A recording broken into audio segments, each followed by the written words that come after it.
بله برزانم بیتکوین دوێنێ ویدیۆم دروستکرد نزیکەی 19,000 دلاری بوو لە 24 کاتژمێری ڕابردوودا نزیکەی 2,000 دلار نرخەکەی دیسانەوە بەرز بوویتەوە.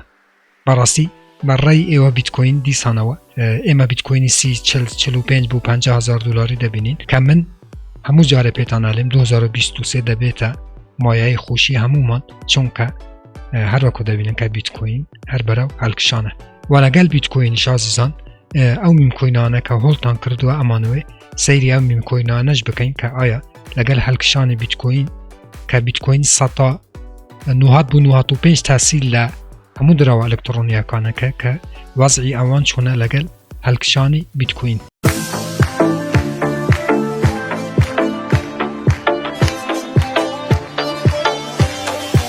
سلااو کریپتۆچیەکان چۆنم باشن هیوادارم لە هەر شوێنێ بن ساخ و تەندروست بن.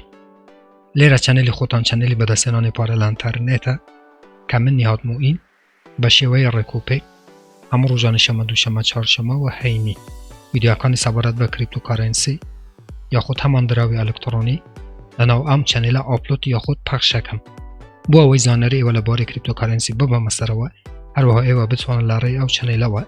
دولاری ئەمریکی بێ بەرامبەر و هەروەها دراوی ئەلکترۆنی بەدەست بهێنن. گەر حەستان لەم جۆرە ویدیۆانەیە دەتوانن چەنێلەکە سابسکرایب بکەن زەنگۆڵایتان شێش چاولاک بکەن بۆ ئەوەی هەر کاتێک ئەمە ویدیۆیەک ئاپلۆد دەکەم یاخود بڵاوەکەمەوە یوتوب لە ڕێی نوتیفیکیشنەوە ئاگادارتان بکاتەوە و یەکەم کەس بن کە بێن ویدیۆکەم ببینن. بەڕاستی بیتکوین نرخی بیتکوین کە ئێستا ئێمە دەچینە ناو کوین مارکێت دڵخۆشکارە کە لەگەڵ هەڵکشانی بیتکوین چەند میمکوینێکی تر هەیە کە هۆڵتان کردو ئازیزان بوو ئەوەی سەیری بکەین هەروەکو کە بێ ویدیۆ جیابین لەگەڵ هەڵکشانی بیتکوین کە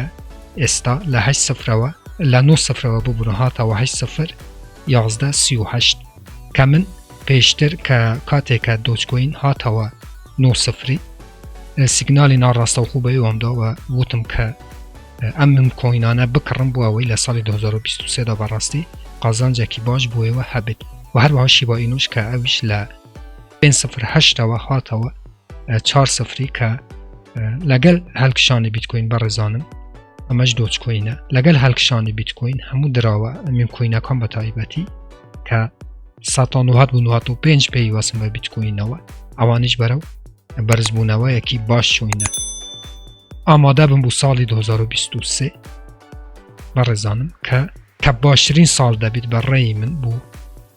هۆڵدێرەکانی میمکوینەکان و بیتکوین و بە تایبەتی خەڵکی هەرێمی کوردستان کە چەند ساڵێکە سەبر و تەحموڵتان کردووە بۆ ئەوەی بەرهەمی و میمکوینانەکە هۆڵتان کردووە یاخود هەر دراوێکی تر ببینن